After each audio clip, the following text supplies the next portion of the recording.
Good morning, everybody. This is Roaming Prepper. I hope you're going to have a good Friday, and I wish you a great weekend. So, doing market research, I got invited to this event down here. This is the Reuters Editors briefing.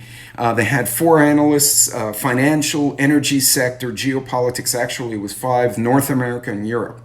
And they were talking about a variety of things. Now, unfortunately, I kept getting work calls while I was watching the video, and I kept bouncing in and out. So I'm going to have to rewatch it later today in its entirety so I can get the whole picture. But I did get a couple of good pieces of actionable information that I want to pass on to you so you guys can understand what's going on.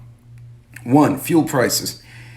They were all in agreement that with the increase in usage that inevitably occurs in North America, US, Canada, they start driving around during the summer.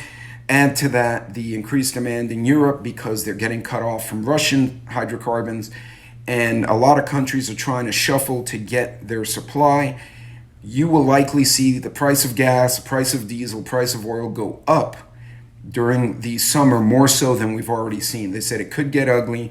There was some speculation, $185 oil. By comparison, what we had earlier this year was only 130-ish, 120-ish. So yeah, that would be ugly. In any case, how do you action on that?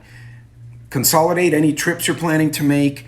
Get your hotels in advance. Get your airline tickets in advance if you're planning to make a trip. Instead of making multiple trips during the summer, make one big trip. That way, you're going out, going to your destinations, coming home, and you don't have a bunch of to and fro. It may save you a little money. And also remember, jet fuel comes from the barrel of oil. So if you got a flight to make, reserve it now. Now, the second piece of actionable intel that I was able to get before I got called away from my other work duties was supply chain will continue to be disrupted, and it's going to get worse. We're going to see all those ships that are piled up in China will eventually start coming out, but there's going to be spoiled product. There's going to be damage to the product because it's sitting there on containers. That's going to screw up the supply chain even worse than it already is. So if you own a private business, if you're doing something on Etsy, you have a t-shirt shop, whatever, even if it's coming from Taiwan, it's coming from India, it's coming from Malaysia or Indonesia, it may have to pass Shanghai, Hong Kong, or one of those ports which are shut down.